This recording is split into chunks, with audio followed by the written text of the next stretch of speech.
Good day everyone, I'm Tristan Jerome P. Goldo and I'm from Alicia Isabela. Today guys, we talk about connective tissue. The major function of connective tissue. Binding is supporting, protecting, insulating, storing reserve fuel, transporting substances within the body. Structure of connective tissue.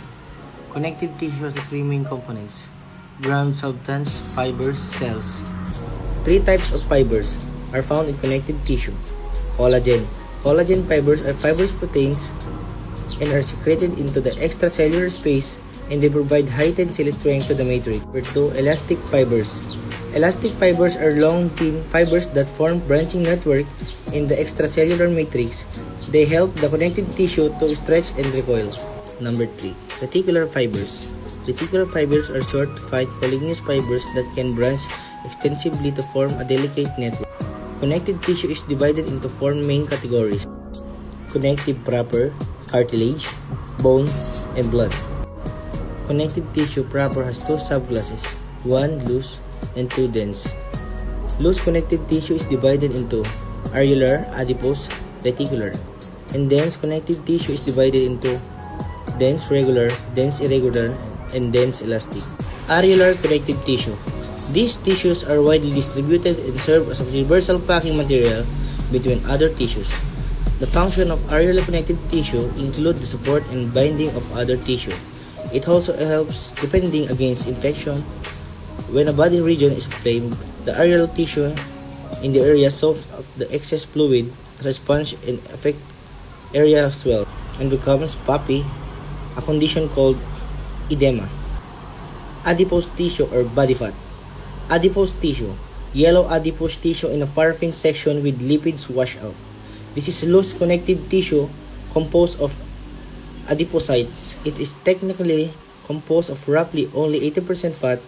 Its main role is to store energy in the form of lipids, although this is not also cushions and insulates the body. The two types of adipose tissue are white adipose tissue and brown adipose tissue. Adipose tissue is found in specific locations referred to as adipose spots. Areolar connective tissue. This tissue resembles areolar connective tissue.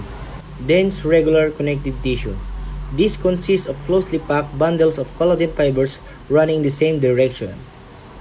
With the tensile strength of collagen tissue, forms tendons, aponeurosis, and ligaments. This tissue forms the fascia, which is fibrous membrane that's wrapped around muscles, blood vessels, and nerves.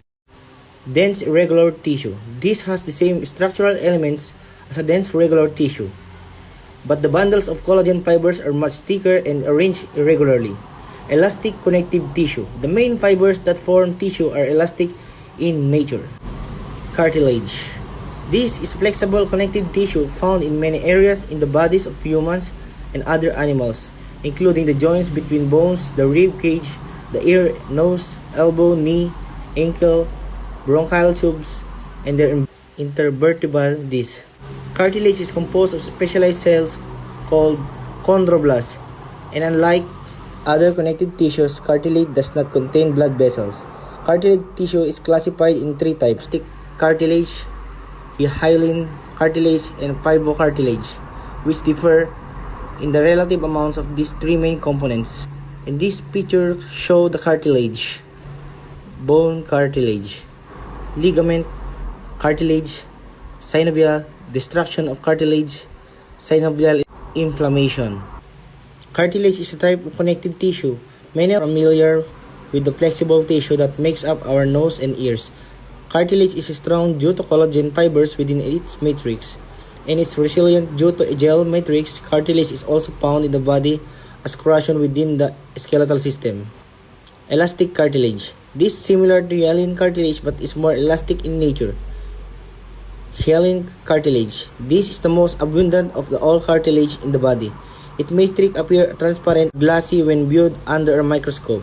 Fibrocartilage. This is a blend hyaline cartilage and dense regular connective tissue. Bone tissue is also called the osseous tissue.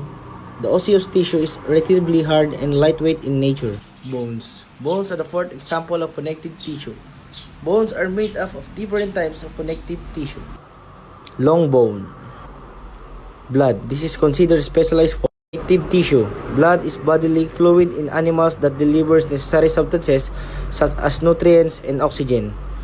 It is a connective tissue since it does not bind, connect, or network with any cells.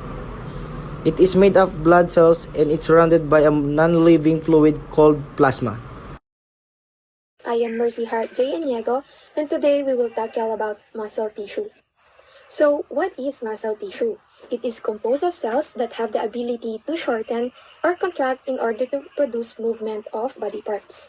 So, the main functions of muscle tissue are movement, support, protection, heat generation, and blood circulation. Here are the three types of muscle tissue with different structures, functions, and location. First one is skeletal, second is cardiac, and third is smooth.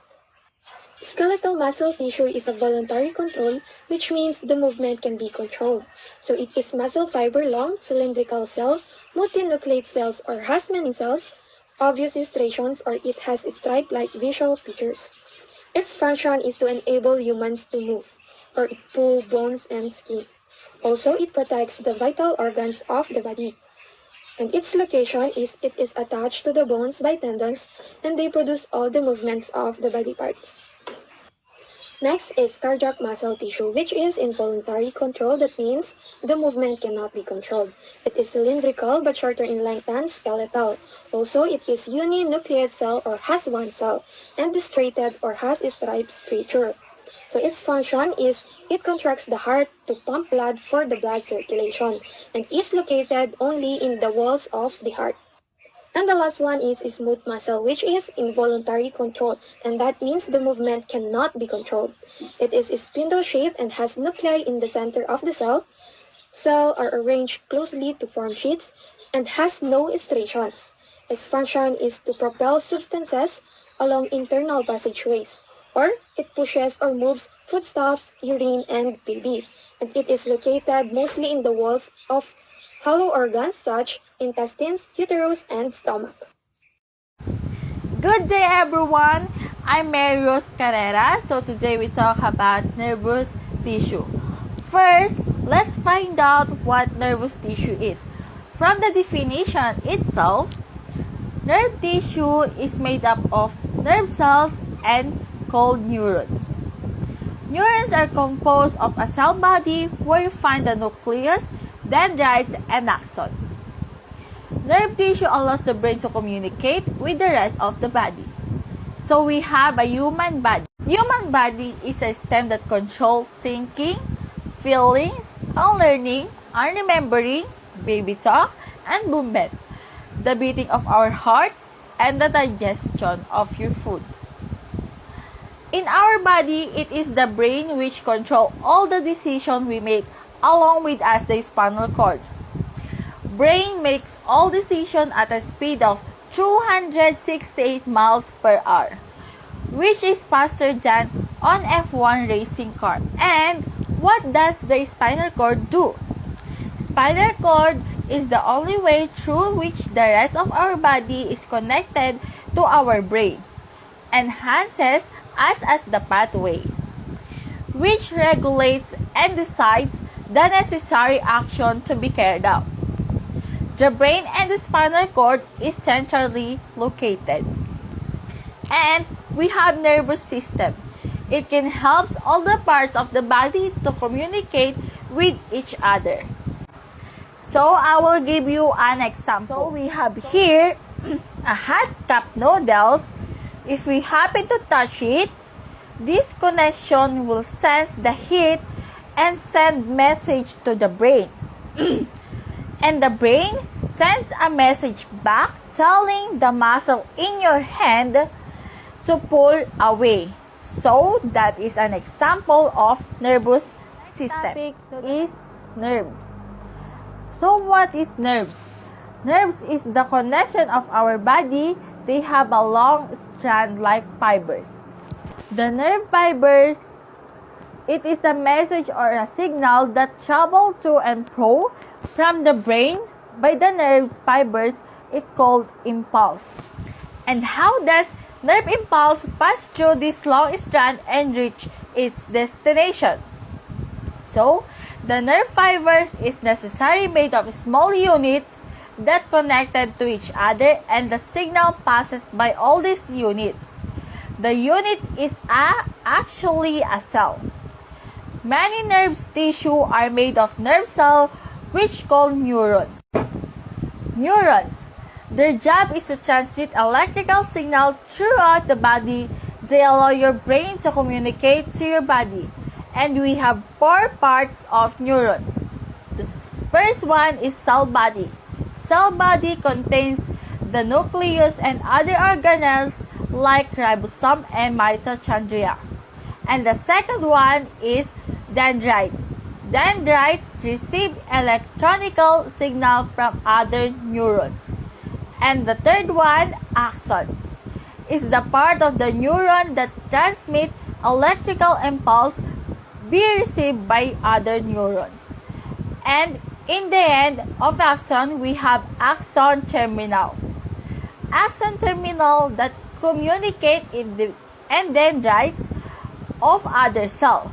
These allow electrical signals to parts inflows throughout your body. There, you have nerve tissues, a group of neurons working together to pass electrical signals from your body to main parts of your body.